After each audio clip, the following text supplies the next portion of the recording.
was a major Zoom update.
All right. We'll slowly call to order the Finance Committee meeting of Monday, December 2nd, 2024, and ask staff to please call the roll. Council President Figueroa Cole. Here. Alder Verveer. Here. Alder Curry. Alder Madison. Here. Alder Evers. Here. Alder Rummel. Present. Mary of Quorum. Thank you. Alder Curry is having issues with her device, so she is switching devices and will be back shortly. All right. Our first item is general public comment, and we do not have any registrants for general public comment, although we do have registrants for individual items. So that will take us to disclosures and recusals. Are there any disclosures or recusals on today's agenda?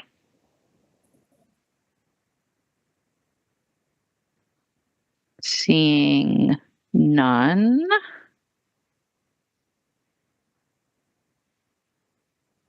Then we'll move to the consent agenda.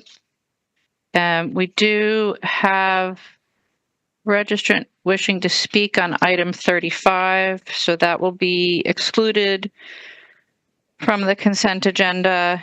I'll note that for item 36, there is a report if you wish to hear it.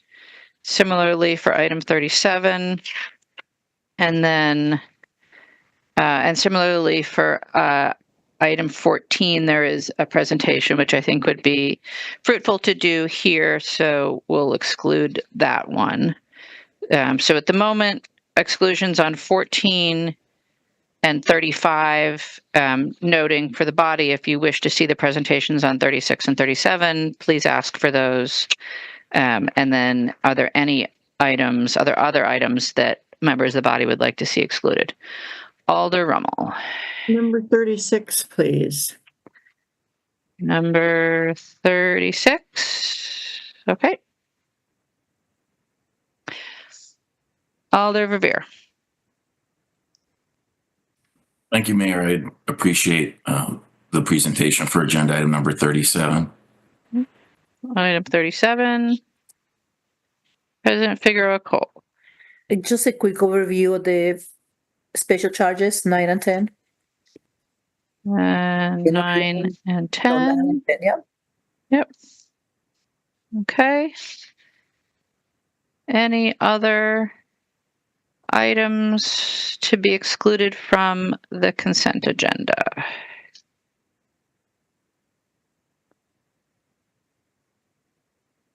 All right, so then we have items 9, 10, 14, 35, 36, and 37 currently excluded from the consent agenda. Alder Rummel? For purposes of, since 9 and 10 are pulled, could we pull 16 to learn about the future software for this stuff? Item 16. Okay. Any additional separations requested? All right. If not, then I'll just one more time go through. We are pulling from the consent agenda items 9, 10, 14, 16, 35, 36, and 37. All right. If there's nothing additional, then President Figueroa Cole, a motion on the consent agenda, please. Move to adopt the consent agenda. Is there a second? Don't all speak at once. Second. Thank you, Alder Revere. Moved and seconded to adopt the consent agenda. Is there any objection to recording unanimous vote in favor of the consent agenda and the recommendations therein? Seeing no objection, we'll adopt that vote, and we'll go then to I will take items 9 and 10 together. Is that okay, Alder? Or would you like them separately? Actually, together will be perfect. Okay. So item 9 is Legistar 85499, approving the 2025 Urban Forestry Special Charge. Item 10 is Legistar 85500, approving the 2025 Resource Recovery Special Charge. And on both of them, we have Superintendent Romines here. So let's first get a motion, please, on items 9 and 10. Move to adopt. Is there a second? Second. Moved and seconded to adopt items 9 and 10. Questions, President Figueroa Cole? Just a quick overview of the special charges, so people is aware that those are going to be changing for next year. Superintendent Romines? Sure. Urban Forestry Special Charge, that is meant to cover the cost of providing urban forestry to the city of Madison.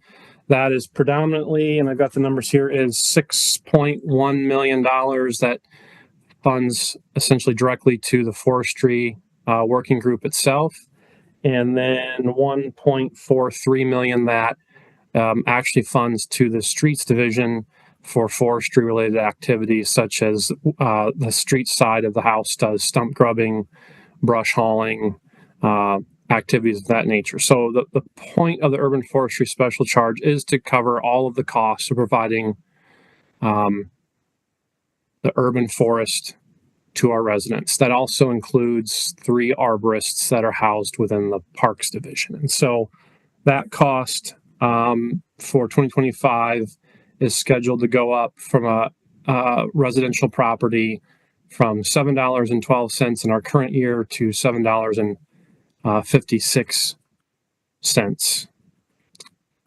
Anything on urban forestry, or should I move on to the resource recovery? Okay, resource recovery, that is scheduled next year to go down again. When we first adopted that a couple of years ago, it was 408.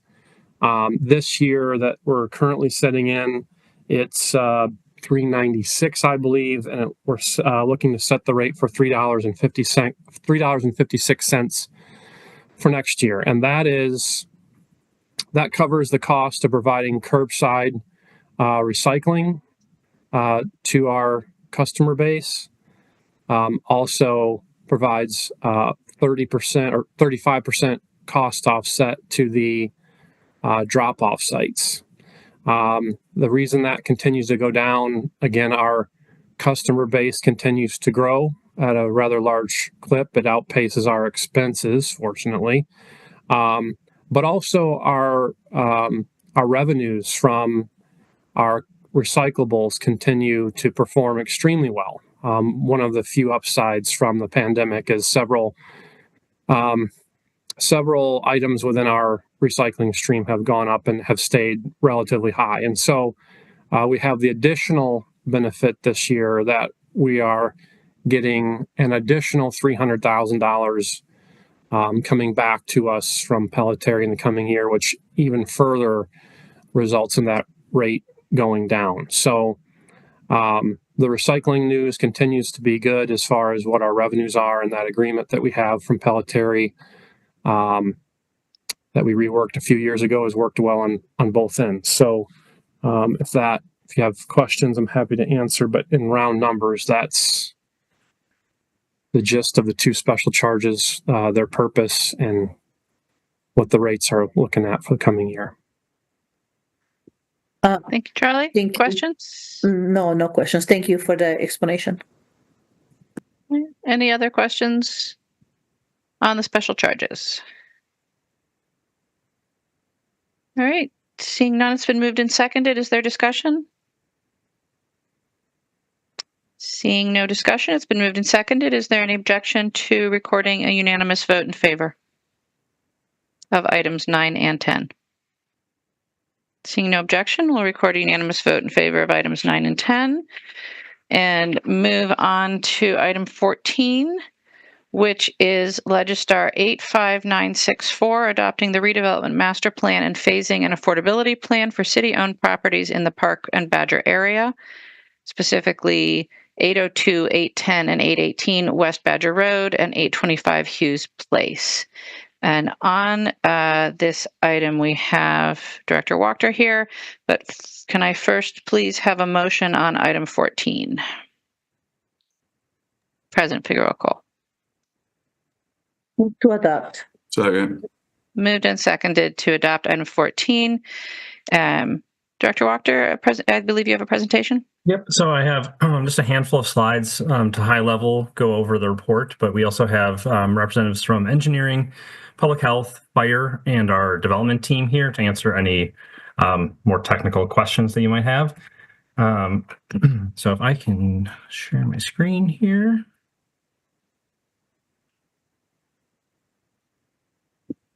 All right.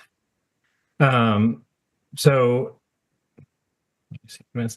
just as a reminder, what this plan really covers are 4 acres of land banked land at the corner of Park Street and Badger Road in Madison.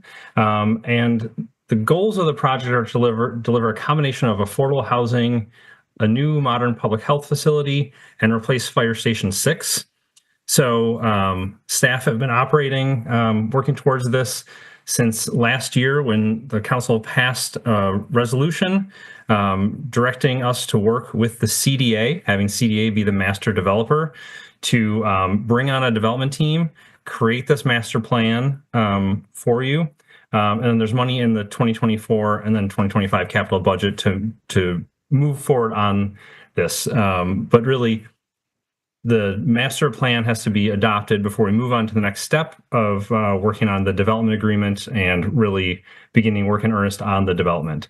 So the CDA ran a competitive RFP at the beginning of the year, and we selected a team composed of Alexander Company, along with Captain's Real Estate, New Year Development, and then our design team is led by Potter Lawson with OPN. So they've been working since early 2024 on this. And a lot of that work started with outreach. So this was a combination of really getting out in the community, making sure that people were aware of the project, and then hosting public meetings to get feedback as we moved through sort of the broad phases of the master plan. And there's a lot of detail in the report of how that outreach happened. From that, we heard a lot about the desire to have community-centric design. The density in building heights was a lot of the conversation because the South Madison plan really allowed for taller buildings and more density on this particular block than you see in a lot of South Madison. The desire to have affordable housing was clear. And then the concerns were really making sure there was enough parking given the density of the development and the variety of uses to make sure that it functioned well, having safety and security, and really making sure that the site was activated and then connected to the rest of the neighborhood. We also, sustainability was something that we heard throughout the process, but it's something that we heard loud and clear from the mayor. CDA board has made that a priority. And so a lot of the sustainability features that we're looking at it really reflect the fact that it's going to have city facilities. So we need to make sure we're meeting the city's goals on things like LEED certification, as well as some of the standards that the CDA is putting in place and the lessons that we're learning at the Triangle, trying to incorporate all of those best practices around sustainability into this development. Mass timber is something that we're looking at, but the all-electric systems, geothermal, high-performance building envelope, those are things that we have learned a lot at the Triangle that we hope to emulate here. The timeline for the project would be this master planning approval happening in 2024, which would allow us to move into real design side of the building and working on the financing of it. We would have to come back to the council to get approval for the contract for the fire station, because that is going to be a city-owned condo within the larger development. And we worked through all of this stuff in 2025 so that we could get a tax credit allocation from WIDA with the hopes of beginning construction in early 2026. While the CDA board would approve the bulk of that construction contract, again, that fire station condo is going to be coming back to council for approval. And then all of this would come together so that we could open the building, by the beginning of 2028. This is for the first phase. The second phase would come later, once the police station is relocated to the new evidence storage and police facility at the town of Madison, which happens later. The program for the fire station is really taking everything that's happening at the current Fire Station 6, but it's growing to really look towards the future, to have two companies, making sure that there's adequate space for the CARES team, a battalion chief, and then really making sure that the overall site works for fire, so that there's multiple ways in and out, and that we can make sure that it works for the large fire apparatus vehicles that have to move throughout the site. And that's roughly a 25,000 square foot facility that we're looking at for fire to really serve all of this and be future proofed. For public health, this is really taking the facility that's at the Village on Park on the south side, moving it here, and then relocating some functions that currently happen in the city county building and at their east facility to consolidate it all in one site that really, again, is meeting the needs, planned for the future, and that's a little over 33,000 square feet to meet that need within the program. For the housing, we're looking at having, in the first phase, having 2 housing components. One that we call Building A sits at the corner of Park and Badger, and that's a larger 180 unit building that would sit on top of public health. And that's really a workforce-focused building, so I think a lot of 1 and 2 bedroom units in it.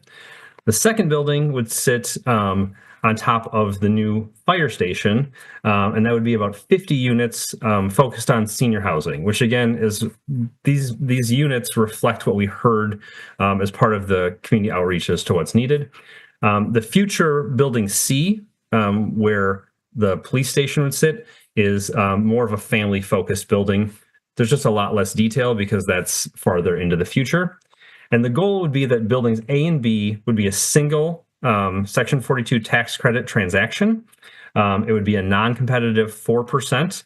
That lets us move quickly with less risk, and the size of the number of units really fits well with that program.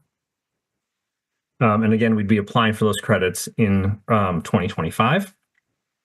And so this comes together in a site plan that does a couple of things. It, as you can see, there's plenty of space for the fire station, which is located in Building B, to meet their needs. So the building meets their needs, the site meets the needs there. As far as public health goes, it's in the first floor and a little bit of the second floor of Building A, and that meets their space needs, but also gets them a prominent presence at the front of Park Street, so that visitors, patients can easily find the building and get into parking that's underneath the building and serves them. We were trying to respond to what we heard from the community to make sure that there's lots of green space. As you can see, there's this north-south pedestrian connection that takes you from Madison College all the way up to the Village on Park. So really trying to connect to the neighborhood and provide, again, that ground level green space that is more public. And then we also heard making sure there's adequate green space for the residents. So as you can see, the rooftops of most of these buildings are spaces for residents only. A mix of, dog runs, grills, gardens, those sorts of things. And then the other thing that we really tried to be sensitive to was to push the height and density towards the corner of Park Street and Badger Road. So that's where we have an 8-story element, but then the site steps down for buildings B and C to 5 stories, which is really in line with the ramp across the street. And then even the fire station apparatus bay, that's going to read more like a 2-story building. So we taper down as we move from the sort of the busy node at Park Street as we approach the neighborhood. So that's a very brief overview of what the project is. And like I said, we have representatives from the design team, from the development team, public health, fire, engineering to answer any questions that you have. Thank you, Matt. Are there questions for Matt on this project? Alder Evers? Yeah, Matt, thank you. You said that the fire station apparatus building, Building B, will read more like a 2-story building, but that one also has 50 units of affordable senior housing. Or is it 5 stories set back to 2 at the street level, or how does that work? Yep. So there's a 5-story tower component that really has what you'd think of as where the main kind of offices of the fire station, the sleeping quarters, all of that. But then the actual where we store the vehicles, the apparatus bay, that's a 2-story component that's kind of on the side of the apartment building. So where are the apartments? I know I should know this since I'm on CDA, but where are the apartments in relation to the fire station itself? Here, I can pull this back up to show you. Sorry, everybody. I should know this already. So if you're looking at the development from Badger Road, you've got this tall building A, that's public health in the apartments. Then you've got the green space that sits in between. And then you have B is the apartments that sit on top of the fire station. And this part that juts out to the side is really the apparatus bay. And what you're seeing behind it is building C, which is that future phase, which is again 5 stories. So it's really just a little piece that's the lower. So it's only a portion of it that's actually atop the fire station. Correct. It would be very similar to Station 1, where the apparatus bay doesn't have anything over it, but the section that's the station and then fire admin has the full Ovation building over it. All right. Well, thank you. Other questions? Seeing none. Then it's been moved and seconded. Is there discussion on item 14? Seeing no discussion, is there any objection to recording a unanimous vote in favor of item 14? Seeing no objection, we'll record that unanimous vote in favor, and we'll move on to item 16, which is Legistar 86199, authorizing a non-competitive purchase in initial and annual software services for the purchase, implementation, and ongoing support of special assessment software. On item 16, President Figueroa call a motion, please. Move to adopt. Second. Moved and seconded to adopt item 16. Not sure who we have here from. Oh, it'll be Dave then. Questions on this item? Hi, Mayor. I pulled this because I know that we're going to start planning for the new special charge, and I'm assuming this is somehow related to that more complicated process, and you're shaking your head no. So tell me what this is about. So, Alder Rummel, this is for what are called special assessments, which are different from the special charges. Special assessments are for things that are performed on properties. So, for example, curb and gutter work, various street improvements that are then assessed to the property owner that are directly affected by those changes. And that is often financed over multiple years by the property owner and shows up on the property tax bill. The current system for this is very old. It's on a legacy progress database that IT is trying to phase out. This will be, I think, the last or one of the last software platforms or applications that'll be on this. And this will be moving it to the cloud in a much more robust and stable system that'll integrate with the city's tax and assessment, CAMA systems, and so on. And this is a project we've been working on now for a number of years and really been focusing on it for the last couple of years.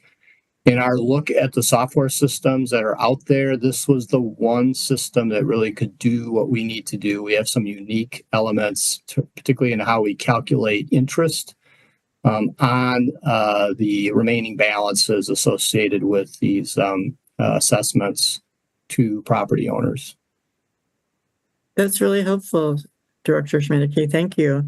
You're welcome. I'm even glad I asked, even though I was thinking it was something different. Thanks. Mm-hmm.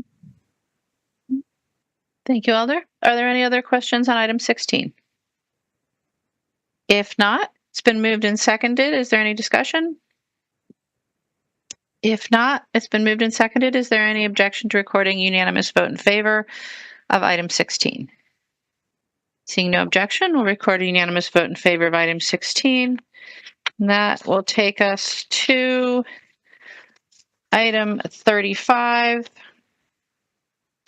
Item 35 is Legistar 86251, amending the Parks Division 2025 adopted operating budget to remove the paid parking pilot and associated revenues and expenditures.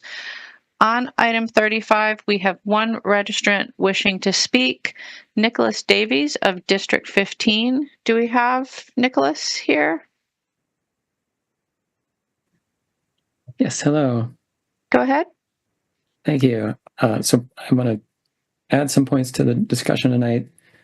Parking in the park is a perk, but not a necessity. Most Madison City parks don't have an off-street lot because they're perfectly well served by street parking and by other modes of transportation.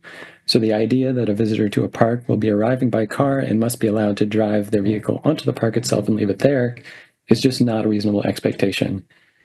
Secondly, there's no such thing as free parking. There's only subsidized parking, and other transportation methods are not subsidized to this extent. Some parks do have bike parking, but typically at a much smaller scale and much smaller cost. We could subsidize transit to parks. We could offer storage lockers to pedestrians, but we don't. And this means that under the status quo, we're incentivizing trips to the park by car in particular. And this is the least scalable and sustainable mode of travel that we have. So by not charging, we are also giving away something that is worth significant money. Think of UW game days filling up Vilas Park. Think of the long lines of traffic coming out of Mallards games. Many of these could become transit rides instead. We know what the event rates are and what days the city garages just a few blocks away are charging for those. And so, when the parking lot itself becomes the destination, like with event parking, people come for the parking and not for the park.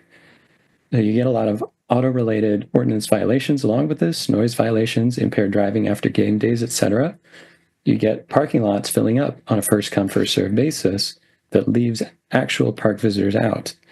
And so a nominal charge for parking will reduce overall pressure on the parking lot and help ensure, for example, the availability of handicap spots for those who need them.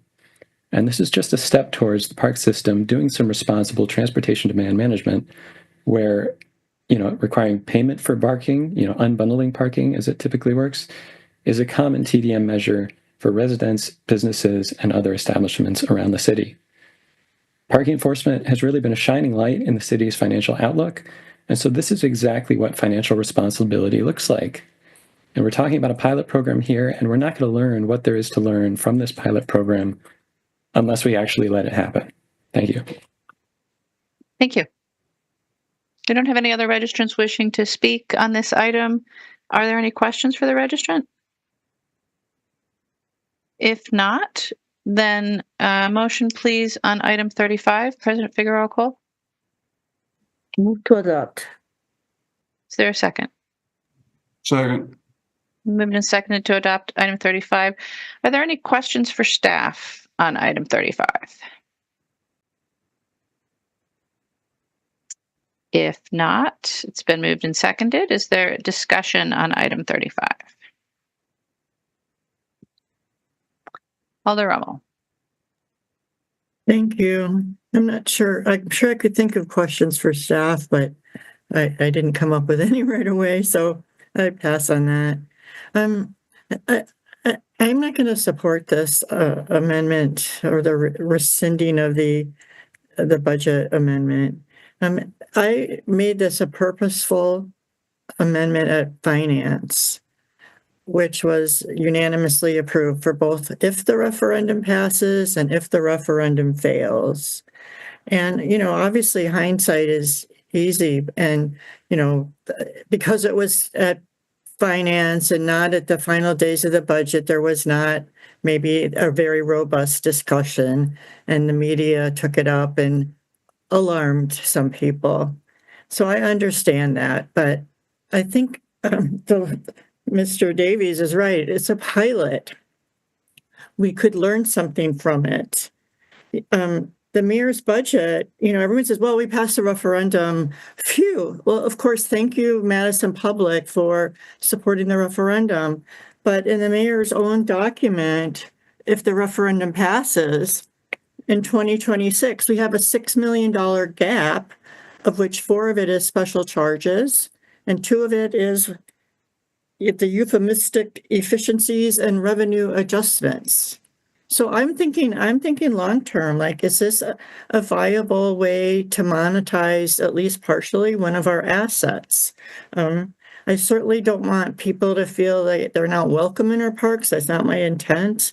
It's not like a full-scale, all across the city approach.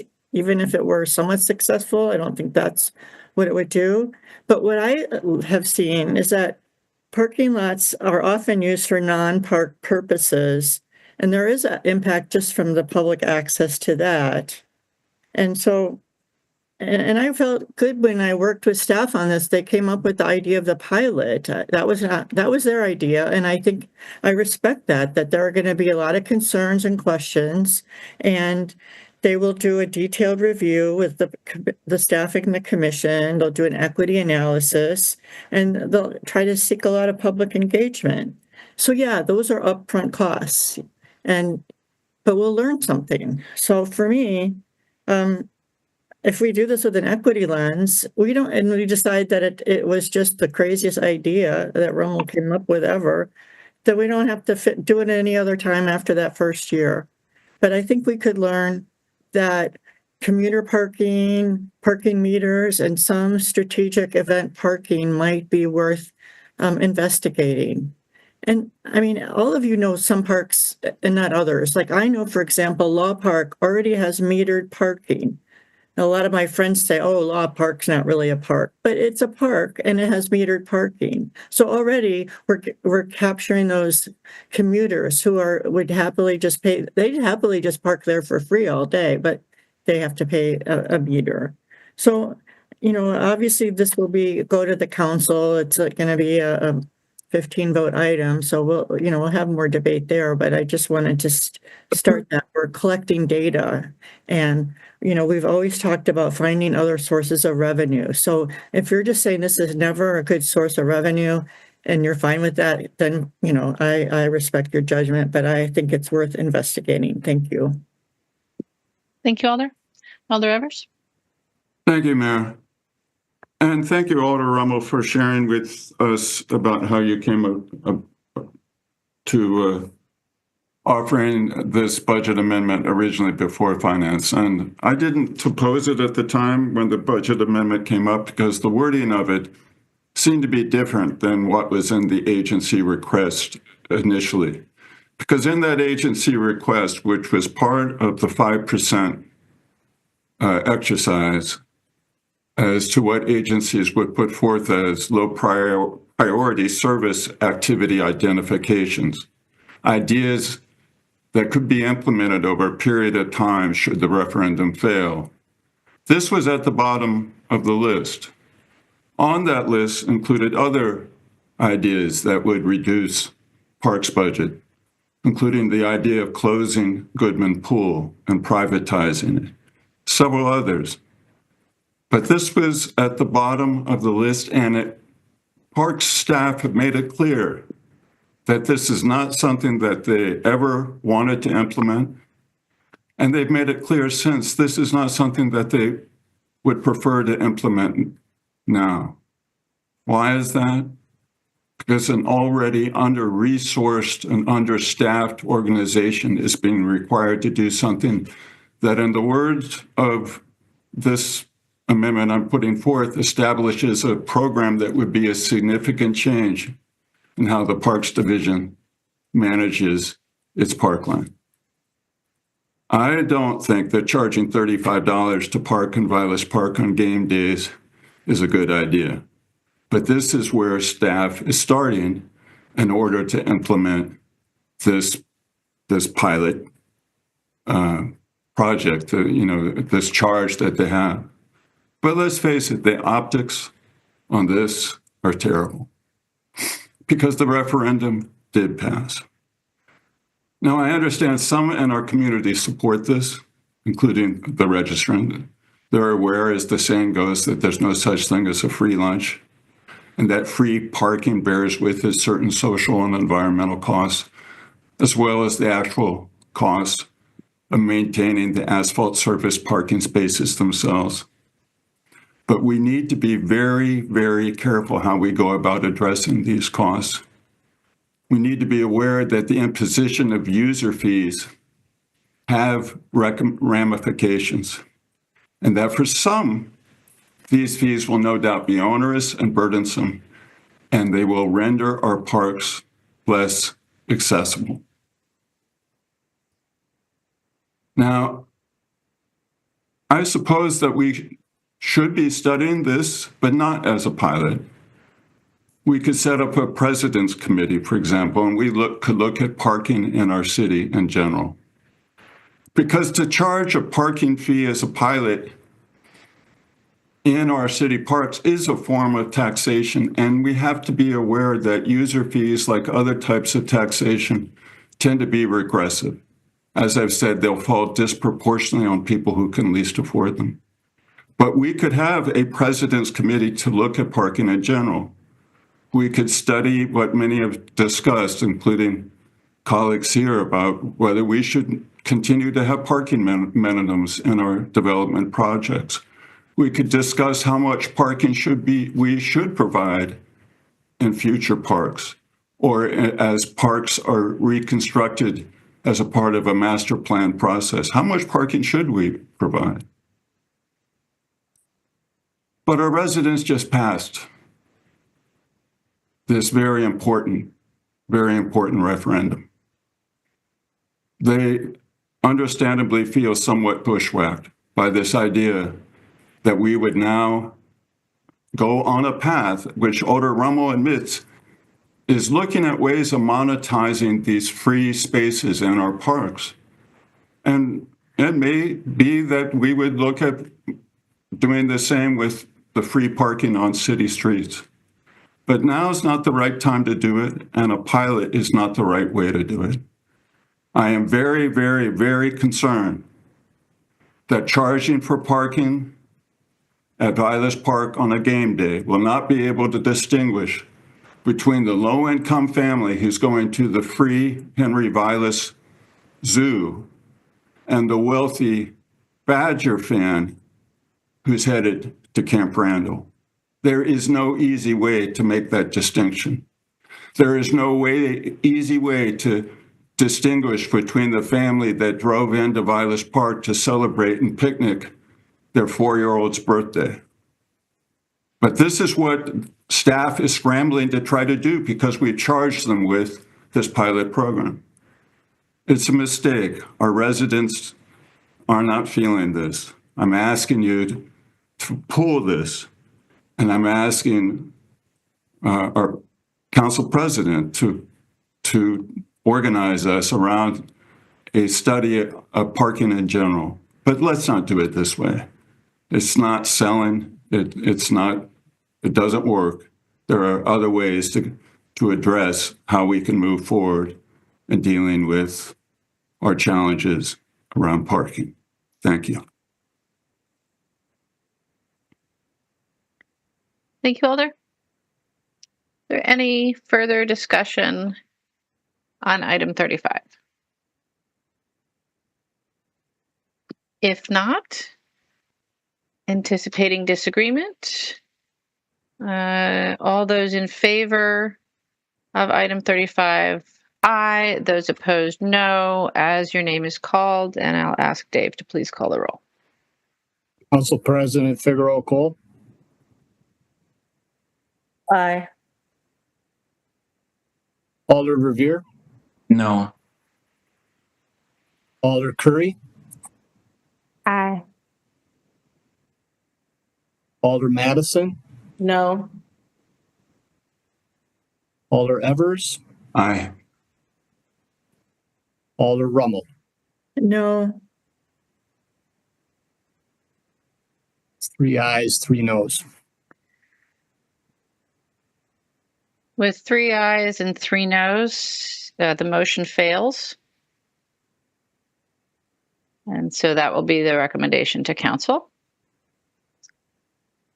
And we'll move on to item 36, which is Legistar 86336, an update on internal audit 2024 projects and parks internal audit report.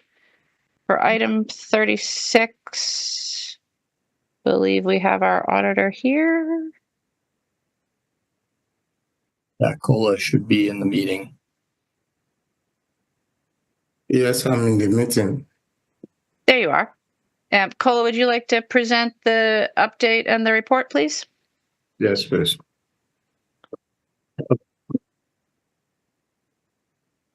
So, good evening, everyone, and thanks for the opportunity to present the internal audit update for 2023 projects. So 1 second. Okay. Sometimes last at the beginning of the year, the internal audit came to this meeting to present our plan for 2024 and also discuss some of our audit findings on the municipal court audit. Today, we want to present update on the $11.5 million uncollected fines as reported in the last meeting and what we have done to ensure that there is a bit of improvement in our collection process. Thanks to the attorney's office, the municipal court staff, and the finance teams for their engagement and collaboration in ensuring that we have this action implemented. One of the recommendations and the action plan is that we need to review the building code judgment process where the finance team, department, and the attorney's office. A procedure had been developed which aligned that collections to be determined case by case, and also judgment transcript will be mailed to businesses while the individuals will be contacted by SDC. As regards obtaining a corporate FIN to access more revenue from corporation, the attorney's office and the municipal court are still working on this. It's been a bit of challenge, but we've followed up regularly and we've been updated that very soon something more feasible will be communicated to us. We also ask that those that are feasible uncollected debts be written off from our books so that we can have a fair view of what our debt portfolio looks like. As at the last update, an SOP has been developed and approved by the municipal court leadership with about $85,000 already written off. This represents cases that are holding off with no possibility of recovery.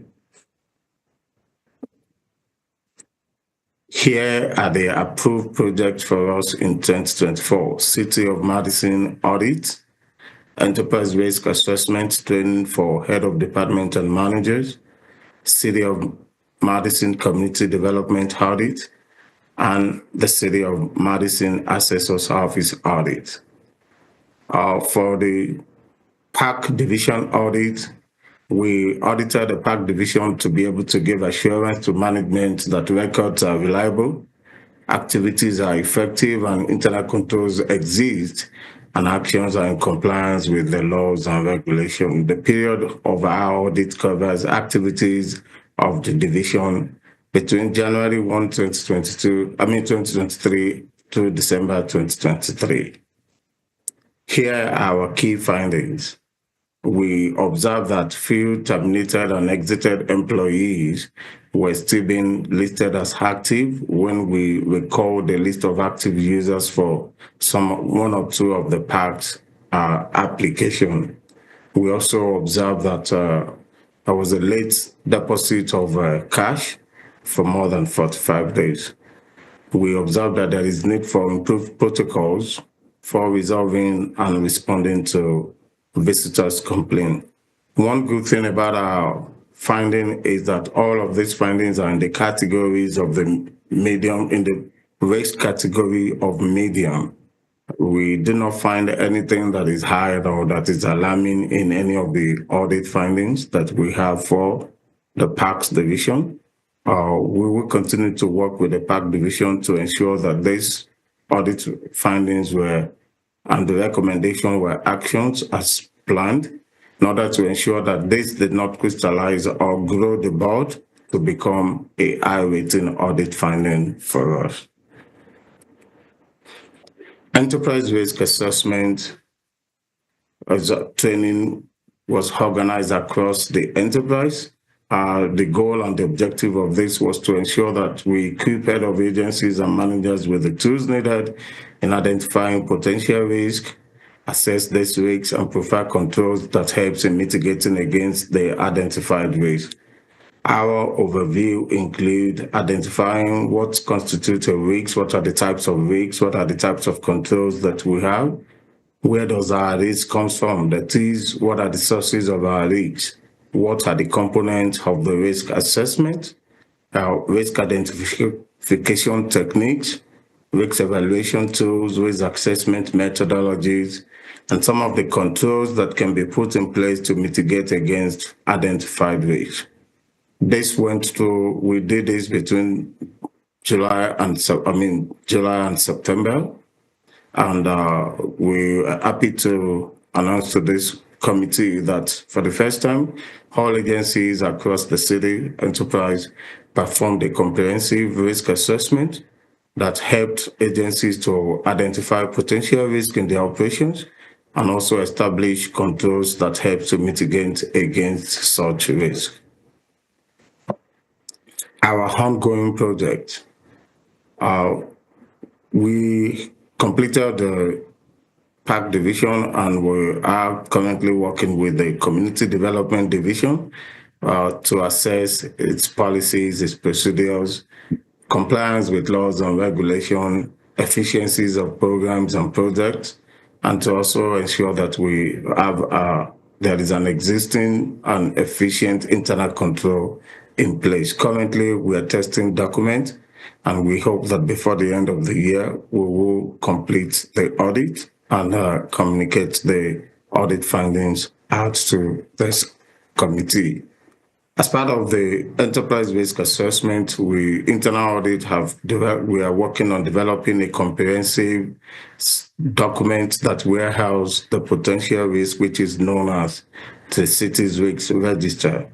This helps the risk register is a structured document that is used to capture and track identified risk. It includes things like the probability of the occurrence of a risk, and if it ever happens, what is the impact, and how frequent are we ensuring that we are monitoring such risk so that it does not happen in our operation.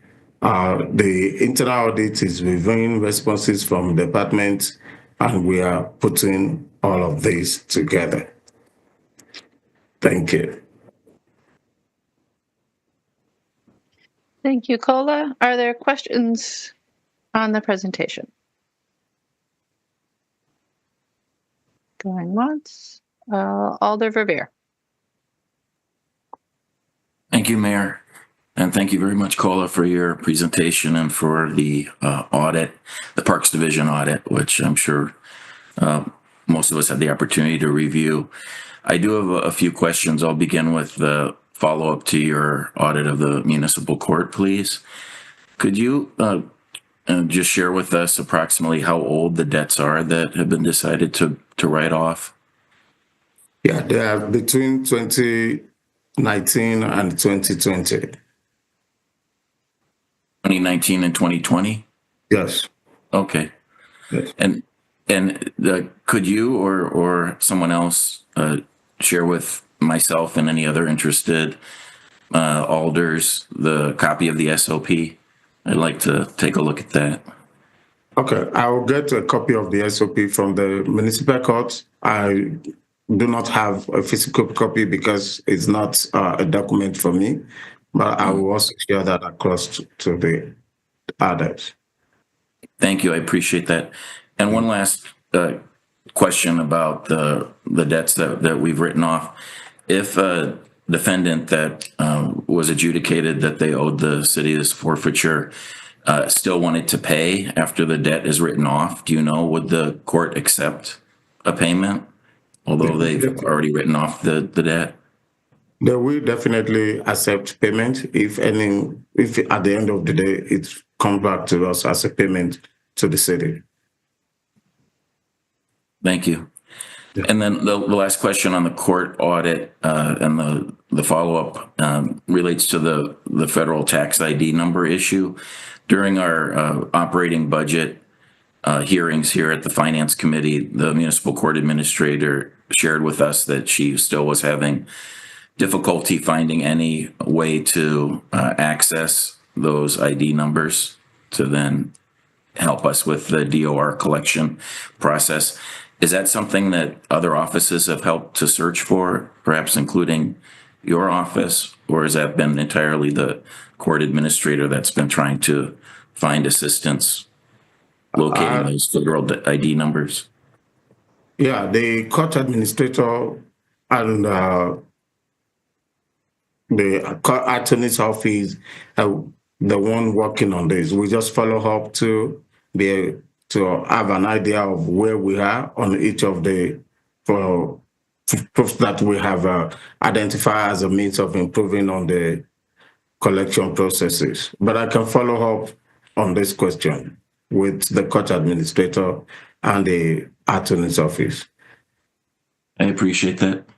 Yeah. Mayor, I do have a question or two about the Parks Division audit, but I see that the city attorney is seeking to share information. Could we yield to him? Attorney Haas, do you have more to share? Thank you. Thank you. Just on the question about funds that may come in after the debts are written off, a couple things. I still owe the council at the mayor's request a memo just to update the council about the progress we've seen since we have adopted this new policy of using more transcripts of judgment on a case-by-case basis. But secondly, writing off the debts and collection of the debts are two separate tracks. If debts are written off simply for the city's books, that doesn't mean that we are not still trying to collect a debt through a transcript of judgment or through the state debt collection service. So it's a way to, for the city to, project what we think may be collectible, but that doesn't mean that we have stopped attempting to collect the debt. Thank you. Yeah, thank you very much, Mike. So then, Mayor. Further questions on the parks? Yes, thank you very much, Mayor. So turning to your most recent audit, Cola, it was unclear to me in reading the detailed report in terms of the issue of late deposits. Was that found to be more than the one incident at one golf course, or were there other incidents besides that one deposit that was several months late? No, that was the only one that we found. It was just an incident. Yeah. And did you and your staff were they able to audit all of the golf courses, or only one or two? We sampled about 3 of the golf courses, and it was just only at one golf course that we found an undeposited cash for over 45 days. But for the other locations that we visited, we had no findings from there as relates to late deposit of cash. Thank you. And that was at Odana Hills, as I recalled. And then later in your report, in terms of observations, also for discussion, you discuss other issues relating to documentation, including supervisor's approval on refunds. If I remember correctly, Yahara Hill was specifically called out there.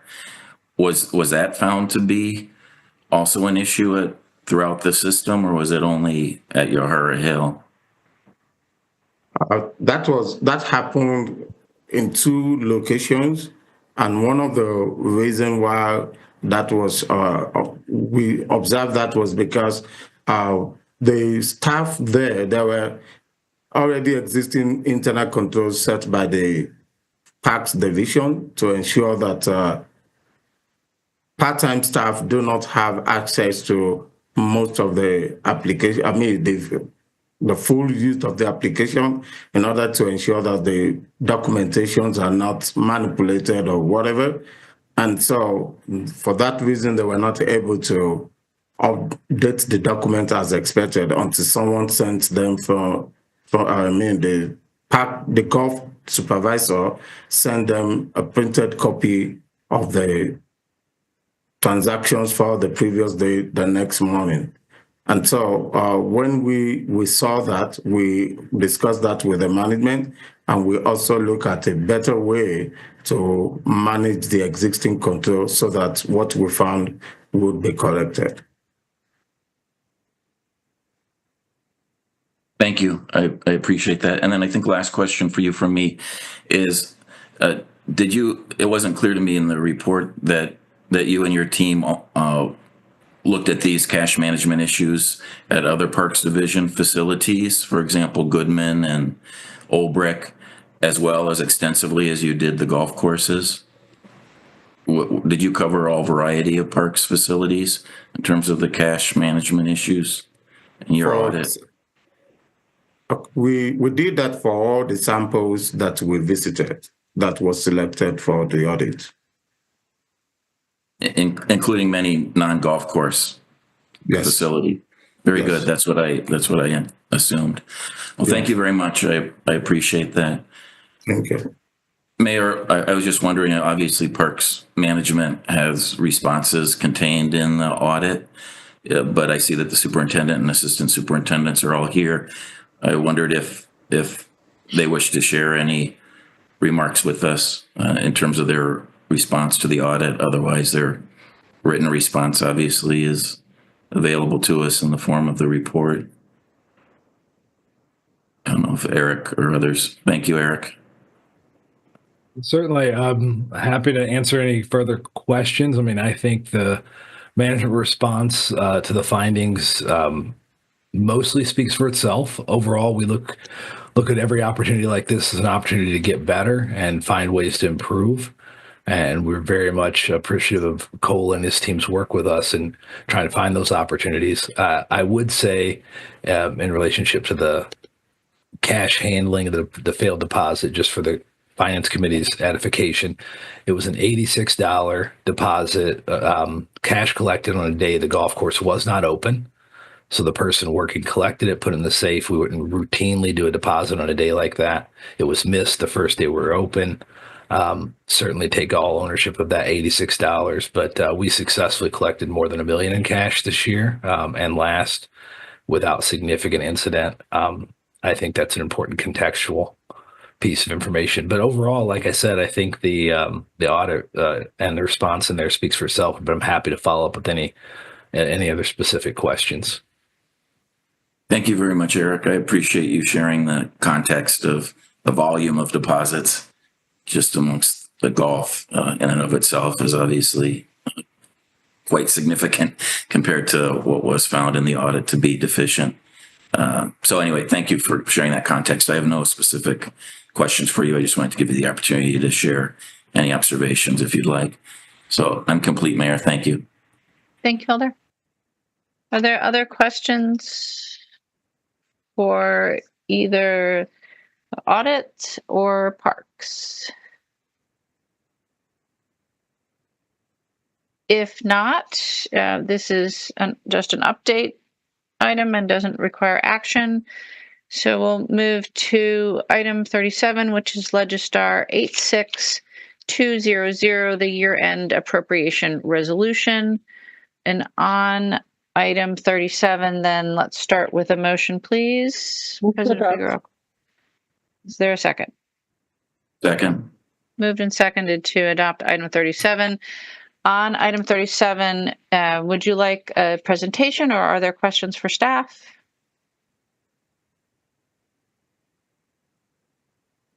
Alder Revere? Yeah, thank you, Mayor. As I requested when we had the separation, we did receive the PowerPoint presentation only a matter of minutes before the meeting began. I haven't had a chance to look at it. I was hoping that Dave and or Christine could quickly go through the presentation that they took the trouble of developing for us.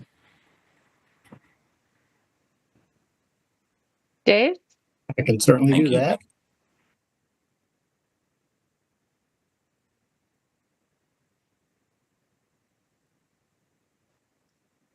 Can everyone see that? Yes. Great, thank you. I will be walking through the presentation, but I do want to be clear that Christine pulled this all together. So this is a lot of work. We lost on it, her Dave. end. Oh, do you see it now? No, it's because No. I moved it. Can you see it now? Yes. Okay, great. I'll just keep it on that screen. So I just wanted to say that Christine put this together. I will be walking through it, but she's been a lot. So first of all, we look at the general and library fund. As you all know, kind of the major issue when we talk about the budget and projections. We are about $5.5 million over on revenues. The revised budget revenues do include the application of fund balance. The projection does not. Property taxes, again, we've shown no variation there, but year end there'll probably be some small variation. When we look at expenditures, we look at the revenues that are collected directly by the agencies, which offset their general fund expenditures. And those revenues are pretty much on target, a little bit under. Expenditures are about 5.7 million under. So we're talking about a surplus of about $11 million. Now, when we take the fund balance out of that's in the budget, it's more like a 20 million or so surplus. So the 5.5 million, most of that's being driven by much higher interest collections, which we kind of continue from what we saw in 2023. Those interest rates remain considerably above historic levels, as well as very high compared to 2020 and 2021. That 13.5 million includes both interest earnings as well as another positive mark-to-market adjustment that we expect to occur through December 31st of 2024. Building permit revenues are higher, again, on stronger activity in the construction area in the city. And then we're seeing higher collections from uniform citations and parking violations, particularly parking violations. Some of that is related to the additional staff that have been applied toward that effort. Again, in these comparisons, assume no fund balance will be needed. As a matter of fact, we'll generate fund balance. And then when we look at all the other revenues, basically on track with the budget. On the expenditure side, we're about 5.4 million under budget. About half of that is the contingent reserve, which we put in every budget and has not been used or needed in 2024. We also budget centrally for what's called compensated absences. So an account that we set up to reimburse agencies that may go over budget to pay out for banked sick leave and other compensated absences to staff that retire. And we expect to use about 2.6 million of the 4.3 million budgeted. Most of that is for the police and fire departments. Agency budgets outside of direct appropriations, those centrally budgeted appropriations, those are projected to be about 1.6 million under budget. Oops, sorry about that. That amount of underspending, as you'll notice, has gotten quite a bit lower compared to the last few years. And we are attributing that to the higher salary savings rate that's in the 2024 budget, as well as the 1% across the board reduction. We'll continue to monitor how that impacts agency budgets compared to actuals in 2025. This takes a look at the general fund assigned fund balance. This looks back to 1995. And as you'll see in the red dotted line, we do expect the fund balance to increase at the end of 2024 based on the prior projections. And we'll reach about 25% of the budget in unassigned fund balance. And you know that our policy goal is at least a 15% amount. And the 5-year plan that you adopted as part of the budget in terms of the plan and what we expect to have happen over the next 5 years assumes that fund balance will be used to help balance the budget starting in 2026. And that based on that plan, the fund balance would be spent down to pretty much the 15% target, slightly above that by 2030. So basically spending down $25 million of what's in fund balance right now. So the year-end resolution, there's 4 primary components. The first is to increase general fund appropriations by $8 million. And the significance of that is so that we can qualify for the state's Expenditure Restraint Incentive Program, or ERIP. As you recall, this used to be called the Expenditure Restraint Program. The legislature changed its name in the most recent budget. But because of the increased spending that's funded by the adopted budget for 2025, which includes the additional levy increase from the referendum, we need to increase the 2024 base budget by $8 million so that we qualify for this program in the 2025 budget for the payment that we'll receive under the program in 2026. And we'll get into how we accomplish that on the next few slides. We also need to make intra and interdepartmental transfers to cover deficits in major expenditure categories such as salaries, purchase services, and supplies. In several non-general fund agencies, we also need to make adjustments for higher revenue and higher expense projections. And then in the capital budget, we need to increase budget authority for some projects using non-borrowing fund sources, and that's somewhat connected to number 1 above, as well as move GO proceeds between projects so that we meet arbitrage requirements under federal tax law. So moving to the first of those 4 items, increasing the general fund appropriations. First, we'll increase agency appropriations that you see listed here, about $1.5 million from the fund balance. In the clerk's office, that's for higher costs to put on and address the general election. Technical correction in direct appropriations for the cost allocation plan.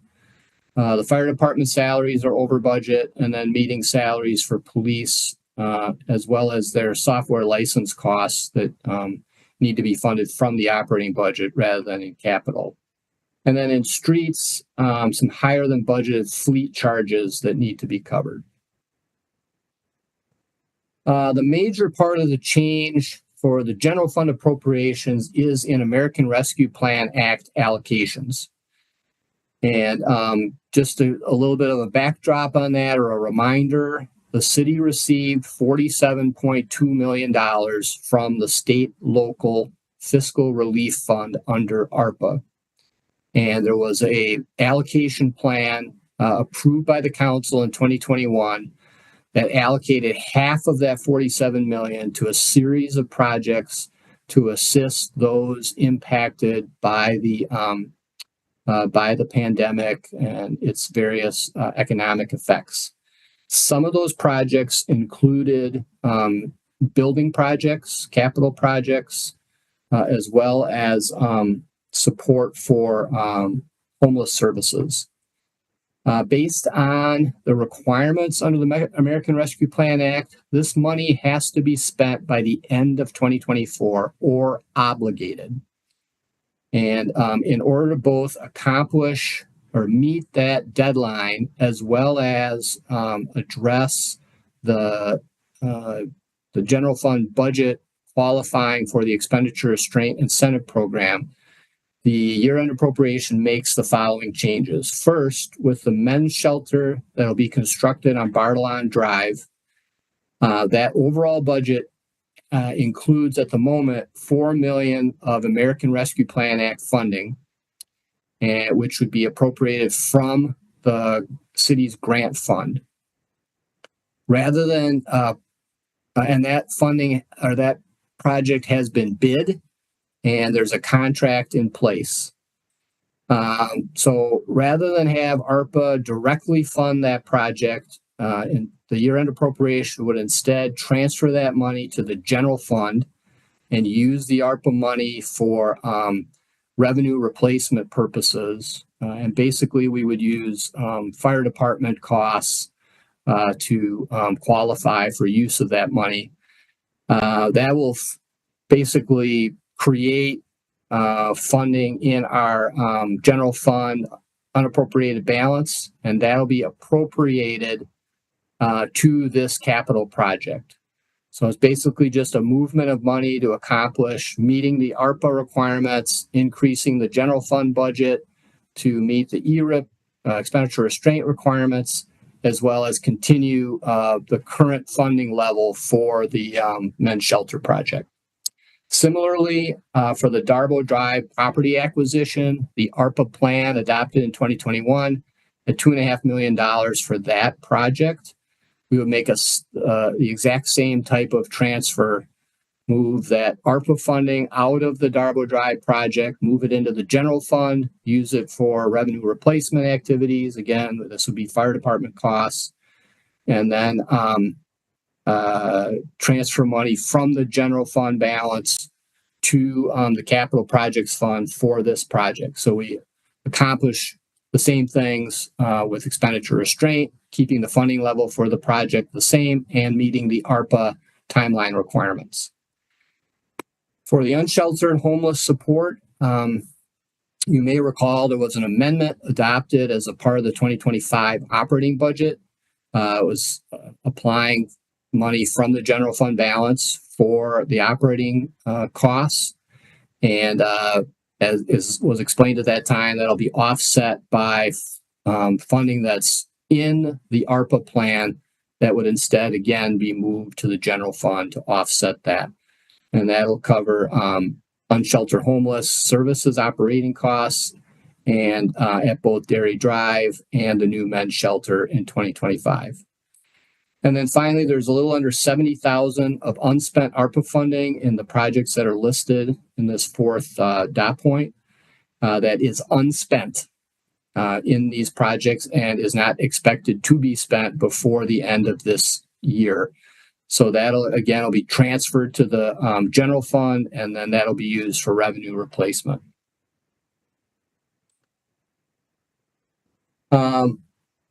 So that's the general fund portion of this. There's also a series of transfers both within agencies and between agencies for the compensated absence escrow and fire, police, parks, and streets, $2.6 million.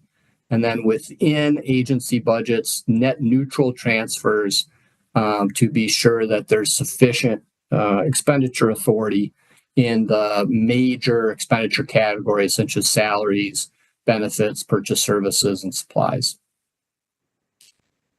In the non-general fund agencies, basically have a series of changes, the largest being in fleet, where they are over budget by $800,000 for a variety of costs. That'll be offset by increases in interdepartmental charges to streets, sewer, golf, and parking. And then in terms of streets, that'll be, since that's a general fund agency, that's offset by the additional appropriation we mentioned a couple slides ago. There's a series of net neutral transfers within public health's budget. These are required under the intergovernmental agreement. And these are just between major expenditure lines based on projections. In CDA, Gulf, Monona Terrace, they have additional revenues, and those are being reflected in the year-end appropriation to offset the additional costs associated with those revenues, as well as in the police grant fund budget. And then there's some language that's included in the year-end appropriation that clarifies that a portion of the general fund subsidy, so the transfer from the general fund to the Metro Transit Enterprise Fund, will be used to pay or help pay Metro's debt service costs. This is a provision that we need to have and need to be able to show Federal Transit Administration when we report on the city's revenues and expenditures for transit, so that we can maximize the amount of federal aid received by the city for transit purposes. And then fourth, as I mentioned at the outset, we do have to make some adjustments based on projections in capital projects and the agencies that you see listed there. These are from non-borrowing sources, so such as tax increment district proceeds, county, state, and federal grants, and those appropriations from the general fund that I mentioned earlier. And then we need to move GO proceeds in projects that may not spend those proceeds to projects that can spend them to meet timeline requirements under for arbitrage purposes under federal tax law. So with that, I will stop sharing, and I'm happy to answer any questions. Thank you, Dave. Are there questions on the presentation? Alder Verveer?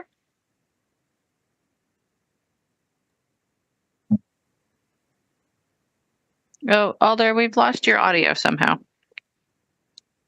Thank you, Mayor.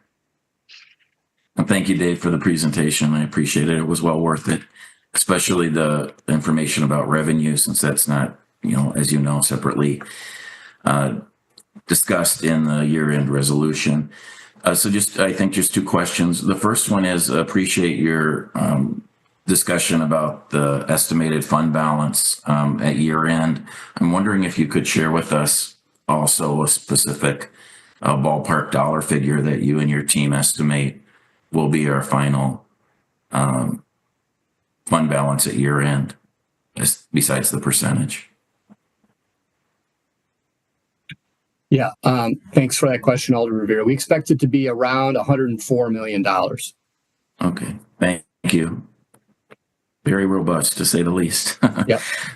And my other question is just simply in terms of the very small group of agencies that need the assistance to balance their budgets at year end, specifically city clerk, fire, and police. Is it generally fair to say that although they're listed as salary, that mostly is all for overtime, or not necessarily? For fire and police, not necessarily overtime. Some of it is overtime, but not, I would say not all of that is. So. But for clerk's office, it is. Clerk's office, some of it overtime. Some of it's overtime, and some of it's supplies and purchase services costs. Yes, all related to the elections this year. Right. Yeah. Okay, great. Thank you very much, Dave, and my thanks to your entire team. I know this is a lot of work. Thank you, Mayor. Thank you, Alder. Any other questions? Alder Figueroa Cole? Solutions for I don't have a question, but I got a drop. So just want to let you know. Thank you, Alder. Bye-bye. Are there any other questions for Dave on the year end?